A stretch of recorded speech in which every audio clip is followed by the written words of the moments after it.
When we talk about self-awareness, we're really thinking about more than just our behaviors and actions. We're thinking about those idiosyncrasies, those characteristics about ourselves that we think are perfectly normal, but actually aren't. And then we have to think about, how do those characteristics affect others? Number one, how do they affect others? And then secondly, how are they perceived by others? We say, well, we don't care what other people think about us. Okay, we have to give more context to that statement. Allowing other people's perception of us to control what we do to make us happy is really, I think, what people mean. But other people's perception of us is an important thing in the world. It's how we manage and how we navigate. It's part of emotional intelligence. It's, if customers don't like us, they're not going to buy. So people's perception of you does kind of matter. So this whole broad statement of that, this sort of extreme view of it, is not what we're looking for either. It's time to get inside your own head. Begin with the psychology behind your behaviors and fuse it with an acute understanding of self-awareness, emotion, storytelling, body language, and more. Then look at it all through the lens of the latest neuroscience research, broken down to its most digestible form. And you've arrived. Enhanced messaging, deeper connection, heightened influence, and a greater impact on the world. Welcome to the neuro side of influence and leadership with Rene Rodriguez. Okay, welcome back to the neuro side of Influence and Leadership podcast. And today we're going to talk about a topic that I really I enjoy, because it's not an easy one. This is one that the moment I think I got a grasp of it, the moment that I realized that I barely understand it. And even as I was getting ready for this one, every time I sat down to record, I learned more. And every time I sat down to record, I asked myself more questions. And every time I was ready to go, I was like, well, shit, there's more I got to do here. And so I guess that's kind of what I hope you walk away with on this one. And it's around self-awareness. And there's a great quote from Voltaire. It says, "Follow those who seek the truth and run from those who claim they've found it." And I always thought that was kind of funny, because I love being around people who are constantly searching, people who are always looking and seeking and trying to find. And then there's those people that are just so certain about life, and the ones that have it all figured out. And those are the scariest ones to me, the ones that are immovable. And so that's kind of where I want to begin this, is that this is the beginning. And I'm hoping that you hear this and this kind of piques your interest. And this also caught my interest before, because I've had the opportunity to work with some of the nation's biggest companies and been at some really cool leadership team tables and looked at trainings from some of the best. And they all their coaching programs, all of their high-level leadership programs, they all begin with this question of self-awareness. They want to build self-aware leaders.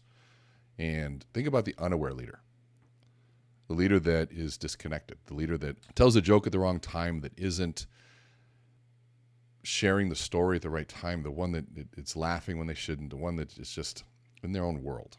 They're disconnected, and disconnected leader has no influence. And that concept is so powerful. And when we talk about self-awareness, we're really thinking about more than just our behaviors and actions. We're thinking about those idiosyncrasies, those characteristics about ourselves that we think are perfectly normal, but actually aren't. And then we have to think about, how do those characteristics affect others? Number one, how do they affect others? And then secondly, how are they perceived by others? We say, well, we don't care what other people think about us. Okay, we have to give more context to that statement. Allowing other people's perception of us to control what we do to make us happy is really, I think, what people mean. But other people's perception of us is an important thing in the world. It's how we manage and how we navigate. It's part of emotional intelligence. It's, if customers don't like us, they're not going to buy. So people's perception of you does kind of matter. So this whole broad statement of that, this sort of extreme view of it, is not what we're looking for either. Let's take a look at, we're going to look at it from those perspectives. And so the unaware leaders, tone deaf. They do things without realizing that where they're coming from might affect their audience in a different way, that they may not have the resources that they have. They may not have the same upbringing. They may not have the same positional influence. Who knows what it is? And so leaders that say, we just need to move on from this and get going versus, we just need to get over it. And people that maybe need a moment to feel it. But saying just move on and get over it too quickly could be that unaware leader. And so there's another interesting reality that some studies that were done by, and if you want to look her up, I'll put in the show notes, but her name is Tasha Eurich, and you can look her up. She's got a great TED Talk, and a lot of her study on self-awareness, I think it's some of the best. And I wanted to quote her. I put her in the book, and it's actually hard to put people in books. It makes it a pain in the butt. So I'm going to give her a lot more love in this podcast probably. But they did a study that talked about 95% of us think that we're self-aware. That means that all of us basically listen to this thing. Yeah, we're self-aware. But they came out to really the number is about 10 to 15% of us are actually self-aware. And that should haunt you. That should scare you. To think that there's a lot more that we don't understand. There's a lot more that we're missing. And if you understand Amplify, understand the research behind it, that should make sense, right? Because we're part of this whole mission of Amplify is helping you understand that there's so much more that we're not getting. Even if you get into our Engage course, part of the first hour and a half, 2 hours is my case against reality, showing you that what we see isn't in what we perceive that creates our own reality isn't all there. There's so much more. And you hear me talk about certainty as one of the major signs of lower intelligence. And so when we're certain, we immediately push off any other possibility of more information. And that right there is just not smart. It's not good for your evolution. It's not a good strategic position to play in business and games and say, no, I know it all. No, that's not smart. We can learn. There might be new information. We need to make room for that. And you need to be self-aware enough to know that I don't know everything. And the moment that I think I do, that I know it all, it's there. And here's, think about it this way. We know this if we're older. If you're younger, you're in it right now. I knew I was ready to graduate college when I realized I didn't know anything. Prior to that, I thought I knew it all. And we know this because the kid thinks he knows it all. And we're waiting for the kid to have a realization to wake up, fall on his face or her face, and they realize, okay, hold on a second. There's a lot more to this. And I think that's when we grow up, was when we realize we don't know it all. And college is a great way to realize we don't know it all. Failing a business and losing something is a great way to realize, okay, there's a lot more that I don't know. Getting eaten alive by a shark, proverbially in a business deal is a great way to realize that you don't know it all. And those are good moments because they create a humility, and that humility is important. We've got to have some humility in this to go, okay, there's more. The politics conversation, great way to sort of flesh out lack of self-awareness, the certainty of everything. This is right, this is wrong, there's no other way. The moment that happens, I already know this is a tough conversation.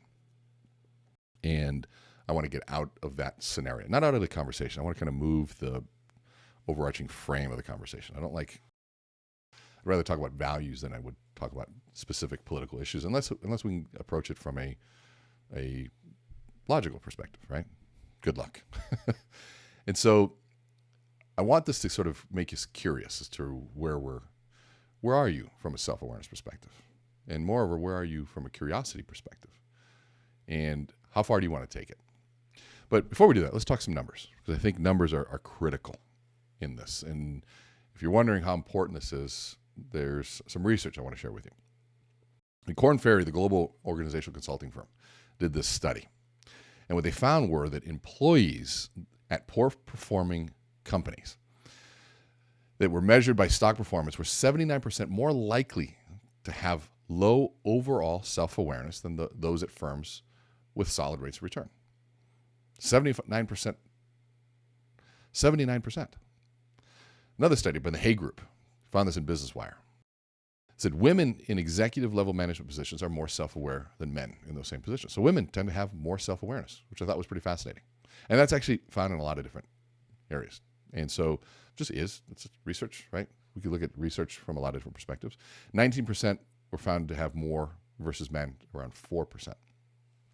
And so this concept around just the numbers and the reality around where the self-aware leader can impact the business, can impact a family, can impact a coaching group, a sports team, is huge. And so when we dive into it, it's okay, so what is self-awareness? Because there's a lot of, is it introspection? And research says it's a lot more than that. A lot of people say, well, it's asking why. Well, the research says that asking why can actually cause depression, and it's the wrong question.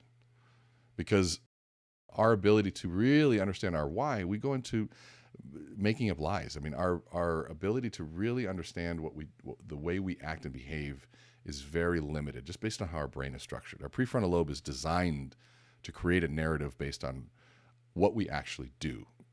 It's designed to create a narrative, even if it's a lie. And a lot of studies have proven that. But what is it and how do we do it? So we have to talk about internal and external self-awareness. Also back to Urich. And so when Tasha Urich really said, so there's two different kinds. She's talking about internal and external. They surveyed thousands and thousands of people. And people who are self-aware typically are better communicators. They do better at work. And they're more successful leaders at more profitable companies. And so when you're looking at the benefits of it, it's all there. But what is it? So internal self-awareness. It's really about how we see ourselves in relation to our values, emotions, strengths, weaknesses, and in the environment that we're in. So it's really how we see ourselves. We see ourselves. Now, that's a hard thing to do. That's a really, really, really hard thing to do. And so, the question of why did I say that to a team member? That's one thing. So why did I say that to a team? And so what she's proposing, instead of saying why, because then there's all sorts of things that come into play there. Recency effect. It's like there might have been an argument in that meeting that contributes to that and clouds your thinking in that moment to create a narrative that just isn't true. She proposes the question of what. Now, don't get confused if you listen to this around your why, starting with why and all that stuff. It's not about that. But the question of why in this scenario might be really confusing and down the wrong path. And so she says, instead of saying, why did I say that to the team member? She said, maybe say, what made me say that to the team member? Because you can't always rationalize. You can always why, but explaining the what might be a little bit easier. And that might be that question to get you a little bit more logical and more objective in the moment. Because in the search for self-awareness, we want to reach a place of objectivity, which means that we need to now look beyond the internal self-awareness and now look externally to say, how are others perceiving us? And so that self-awareness from an external perspective is how others see us in relation to our values, emotions, our strengths, our weaknesses, and our environment. So this is how we see ourselves, internal, and how others see us externally. Now, what they found was that externally self-aware people are more empathetic and are better at relating to others because they can, and that would also lend really well towards emotionally intelligent, right? Emotional intelligence, the ability to understand how am I feeling, how others are feeling, and then ability to adapt and change. And so, in fact, both of these, obviously, because self-awareness is the key component to emotional intelligence. So, internal, external. Those two elements to say, okay, so I have to have in my journey of self-awareness, I want to go into two approaches. Like, where am I in it? Like, okay, internally, where am I? You always hear me say, be a student of your experience. If I meet somebody that I like, and man, that was awesome, that was great, don't just go by that moment. Go, well, what happened? Like literally, what happened? Like, what were all the things? What was there music playing? Was I, coming off of a big sale that I made? Did I get great sleep last night? What were all the factors that play into me liking? Was it the fact that they told stories? Did they listen to me? What were all the things? Just get into that what question over and over and over and over again. Because there's a formula in there somewhere. But then also, you're building self-awareness so that you can be really present in what's happening. That requires some mindfulness, right? So being really present to remember to say, okay, this really cool thing just happened. What is going on? Same is true when you meet somebody that you didn't like. Instead of avoiding them, say, okay, well, hold on a second. What happened there? Because I don't want that formula ever to come my way. If somebody really didn't feel good about, I didn't feel good about that person, I want somebody to feel the same that way about me. And so what happened? Was there music playing? Did I not get sleep? Did they not get sleep? Like, what was it? The clothes? Was there a smell? What were all the things? Because then now I can really put some self-awareness around, how am I impacting other people? How am I coming across? Because now I'm entering this thing a lot more consciously. And so now there's something that's really fascinating that I found in all of this too, which I thought was, and it makes sense. It does make sense. Is there are two things that sort of begin to hinder our self-awareness, and that is power and experience, which means the more successful you become and the smarter that you become, typically the less self-aware you become. And that, I think, and this is where how I would look at that, is that because we sort of self-reinforce, clearly the decisions that I have made have led me to experience, knowledge, and power, money, success, you name it. So therefore, what I'm thinking works, the bigger pile theory, which I tend to subscribe to a lot, right? Somebody is better at this, I'll go to that.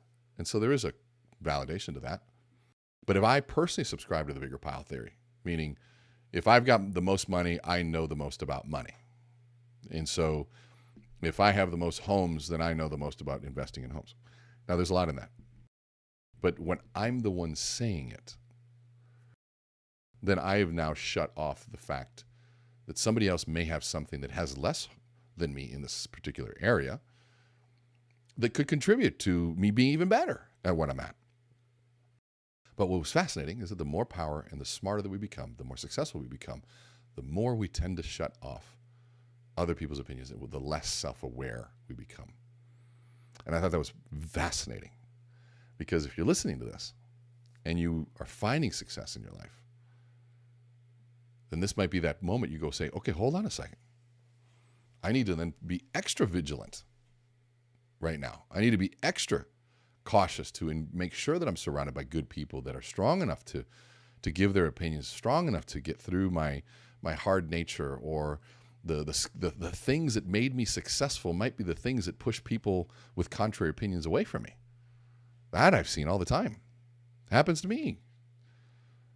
And so you say, well, I need strong people around me. I say, well, good. Well, what if the strong people don't show up? What if somebody that isn't as strong-natured shows up with a good idea, and because they weren't strong, I didn't get something good? Like I got to think about that. And I'm like, well, okay, hold on a second. It's not just about I have to have strong people around me.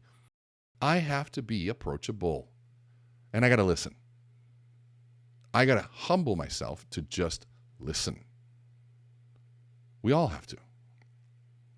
And if life hasn't humbled you, if life hasn't beat you down in some way, shape, or form, then go do something big so you can experience that. Because there's nothing more awesome than to be beaten down and realizing that, wow, I can lose it all. There's something beautiful about that. I don't know. There's something really amazing knowing that life is fragile, that what we have is temporary and can be taken away, because then you sort of value it more. And so when we think about that's why it's so important to do that. And so the other thing too, that in those of us, this is a hard one because we tend to like push it off, but somebody says, pay attention to the feedback that we get repeatedly. It's like, well, they always say that. Well, they must be always wrong. People always say X about me or about you. Well, that might be the thing we need to start paying attention to. And here's the hard part, is that usually the thing that we hear repeatedly is something we don't want to hear, because it might be painful, it might be hard, it might require us to really take a look and internalize something that is ugly or not good, or you name it. But maybe that's that place. Maybe that's that place to say, okay, that's my opportunity. Now, here's what makes it hard. If you are surrounded by people that the moment of self-reflection and humility is an opportunity for them to strike, an opportunity for them to use that against you in some way, well, no wonder you're not willing to do that. But there's another question. Why are you surrounding yourself with them? You got to be cognizant of who you're around, right? Who do you spend your time with? Like, what are the people? Are they contributing to your life? Are they helping you learn? Or are they not? Now, I don't mean to be so binary with that, because it's easy. I mean, I think life's easy when we're binary. Are they contributing to or taking away? Life isn't always that binary. Sometimes there's middle ground in that. And so I think you've got to be careful with that, because it's just binary can be manipulative. There's more than that. Well, there's that's my way or the highway, black and white. It's not always like that. There's always more to it. But I think it is one way of thinking about it, to push ourselves.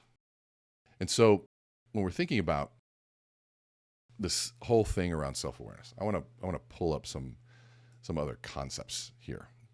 Let's go back to that, 10 to 15%. So now, if 95% of us think that we're self-aware, and only 10 to 15% are actually that way, then what else are we missing, right?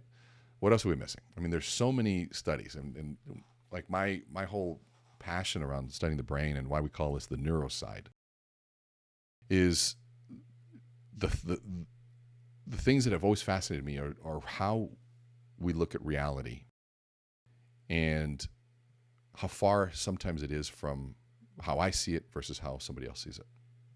We used to have this module when my mother did this course called the Diamond of Reality. And we always said, imagine there's a diamond in the middle of all of us. We're standing in a circle. And as I look through that diamond, I look at through one facet of that diamond. But you on the other side will look at through a different facet. And it shifts because the light is refracted. And so we're all looking through different facets of that diamond. And the only way I can get an actual view of life is to experience multiple facets. That's why they say that traveling is one of the best things you can do, experiencing other cultures and countries. It gives you different views, different facets of the diamond to help you look at reality that way. And so when we're looking at this and saying, okay, like all of the studies and research and perceptual illusions are telling us that what we see isn't always true. It's just not, it's not there. We're solving problems. We're going after, whether it's strategic planning. The scariest thing for a business that is going through strategic planning is to think that they have it all figured out. That's why they don't do that. They bring in an outside perspective. They're self-aware enough to go, we don't have all the answers. A couple that says, you know what, we're not going to try to psychoanalyze ourselves. We'll bring somebody else to do that because we may not have all the answers. And so when we bring in that third party or the outside perspective, it helps us see things more clear. And so going back to the journey, right? Because I want to get into what do we do about this, right? Like how do we get into the journey of getting better at it? And I wrote about this in the book and talking about like how do I take it to the next level and how do I start reflecting? And of course, one of the first parts that I've done for a long time, I got away from it for a long time. I started doing it again. And obviously the book has really, really, really, really helped, is just journaling. And it sounds so boring sometimes, journaling. But journaling just helps us write down where we are. But if you ever gone back to read a journal that you wrote a long time ago, it's the insightfulness of that, the insights you gain and like what you were thinking during those times in comparison to what you think now helps sort of form who you are and your growth. And that self-awareness, people who are self-aware, they know what they're good at and where they're weak. They know their strengths and weaknesses. They know their personal values and they're comfortable with those values. And they're clear. And those values tend to guide the decisions of what they do without some sort of outside influence. And they're in touch with how they feel about things. And they can tell how others are feeling about things. That emotional intelligence always comes back. Well, it's also self-aware people also are receptive to feedback. And this is something that we see all the time. We can tell. Now, people that come to Amplify, they're kind of self-selecting into being receptive to feedback, and people that don't want to come, they don't really typically want feedback. And I don't blame them. Feedback sucks. I mean, that's hard. It's basically saying, hey, you're not good at this and you can get better at it. But if that's how you look at it. But I think feedback requires a sense of humility to say, I can get better at this. That doesn't mean that I'm not good at it, but I can get better. But being open to feedback. And so this is a question. If you find yourself finding and getting really stressed out around feedback, that might be an opportunity to grow your self-awareness. Here's what I mean. We are structured to avoid stress and pain, right? We're structured to avoid the pain and the stress. And so if feedback creates stress, you will consciously and unconsciously avoid moments to get feedback. And if you're like me, you'll just try to be perfectionist, so you just avoid any and all negative feedback. I just did an event in the East Coast, and of course, they said we got the results back and had all positives except one. And guess what I focused on? That one. That wasn't all that negative. It was somebody that had perceived something, but man, it's so easy to just get caught up in that one and to say I don't want it, but to me I know I can't avoid it in the profession that I've chosen. So I kind of use that as a spark to work harder and be good at what I do. But I'm not going to lie, it sucks. Now, in the moment, what do? I take a deep breath. I listen and I remember, why am I here? I'm here to be better. I'm not here for any of those other reasons. And the moment I can sort of reframe that moment, I'm able to hear the feedback better. So, but remember, this has been years of practice, and it's still hard. But years of practice to get in that moment and do that. It's also remembering my values. Values are on customer value being first. One of those things that if I can deliver value to my customer, then everything's in play. If I'm not delivering value to my customer, what do I've got in terms of from a business perspective? So self-aware people are also very self-aware of their body language, how they're standing, their smiles, and placement in the room, where they're going, how they're dressed, as they know all of those things affect people and how they're perceived. And so video recording yourself is a must. You have to, if you're in today's world, you have to start videotaping yourself. I said taping, dating myself. You have to start recording yourself somehow. There's no excuses for it. All of our cameras, all of our phones, have beautiful cameras, and you can record. If you don't like how you look on video, hate to break it to you, that's how you look. Now, you also just aren't used to seeing yourself that way. That's it. We are, though, and that's okay. And if you don't like how you look, just do it more often and practice. You can change it. The body language is changeable. Expressions are changeable. Like where you sit, I'm sitting in a chair on the video and I'm looking, is my head evenly distributed on this chair? Sometimes it's over here to the side. Do I like that? Do I like this? Just play with it. See what you like. Find what you like, but just get on it and start recording, because then you start building the self-awareness to say, this works, this doesn't work. And those elements start coming to play. I did one time, I'll share it. Why not? Okay, so I was doing a presentation. Now, this was with a partner I had a long time ago. And every presentation we would do, we would always meet afterwards for about 10, 15 minutes. And we'd write down what worked and what didn't work. We were sort of perfecting the presentation.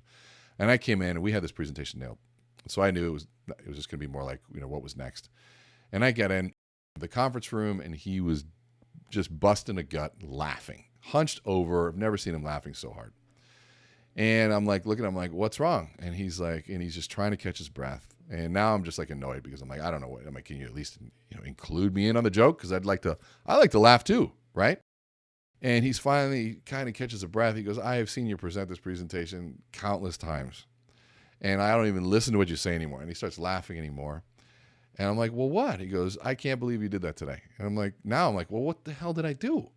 And he's laughing more. And he finally catches his breath. And he goes, I don't know how you did it. But as you were talking, it was so perfect. It was so good. And you're using your hands and everything. And you went and you dug in your ear. And somehow you took out earwax, rolled it up in your finger, and you flung it and kept in your presentation. And he started laughing so hard.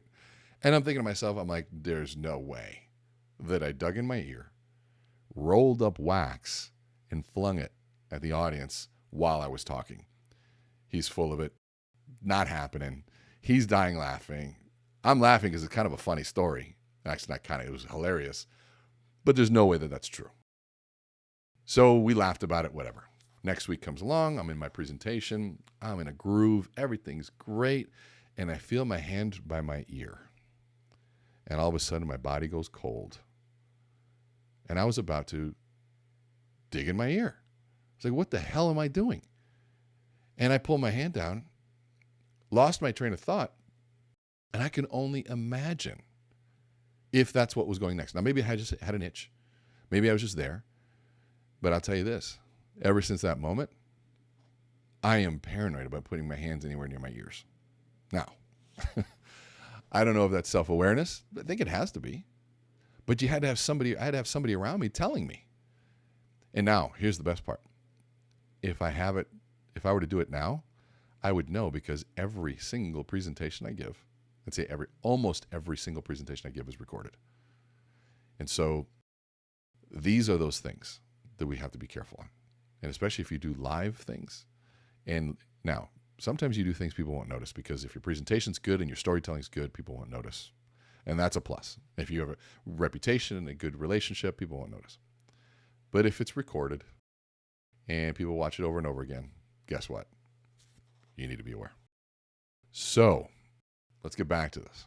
Record yourself. You have to. If you don't know how, do it on your phone. Watch tape. Every professional athlete reviews tape weekly. I just read an article. There was one wide receiver. I'm not going to mention his name. I think it was a wide receiver. Or D-back, one of something. And they said they were concerned that he wasn't watching tapes, so they gave him blank tapes. And his response was, we loved it. I was watching the blitz especially. And they were making fun of him. But this was like a big deal because he wasn't watching the tapes. They tested it out, and they called him out. It's part of the job is to review tape. How am I doing? How am I playing? And not only that, how's my competition playing? Because now it's not just about me. So journaling. How do I journal? And what's a good way to do that? I have a recommendation for you. If you haven't heard of the 5-minute journal, go get it. It's simple. It's pretty perfect for this. It literally is 5 minutes a day, 2.5 minutes in the morning, 2.5 minutes in the evening. You start with gratitude, what you're grateful for. You set kind of an intention, 3 big things you want to accomplish. And at the end of the day, you review how you did. It's not hard, but it sets the tone. It gets you started. The way you start the day kind of tends to really set the pace for how the day goes, and it creates a moment for self-reflection at the end of the day. Go to intelligentchange.com. I'll put it in the show notes. But the 5-minute journal, it's pretty cool. I highly recommend it. Now, if you're already journaling, just write stuff every day. How you feeling about stuff? If you like how you write, get a blog and start blogging your stuff. Right? Some people use their social media as a journal. Do that. Like, just get your ideas out there. But sometimes social media, you'll probably judge those ideas, so it might not be your true thoughts, but we'll see. Who knows? Next thing, do anything you can to grow your emotional intelligence. Now, that's a big ask. So how do I grow my emotional intelligence? Well, one, start with a test. I'm going to put some tests in the show notes. There's 3 of them from the University of California, Berkeley, Global Leadership Foundation, and also Psychology Today has one. We'll put them in the show notes, but go see where you're at and start Googling, how do I grow emotional intelligence? It's really about self-awareness. It's about managing emotion, right? And it's also about learning skill sets. And so all of those things make you more self-aware. And by the way, you got to be self-aware if you're going to be an influencer and speaker. You have to. So another one, you pay attention to external triggers. This is huge. Like, what is it that triggers you? What are the things that make you happy, sad, scared, defensive, attacked, intrigued, and fearful? What are those things that externally sort of trigger that? And then when you respond, how do you respond when that happens? And then take it even further. When you respond that way, how do others respond?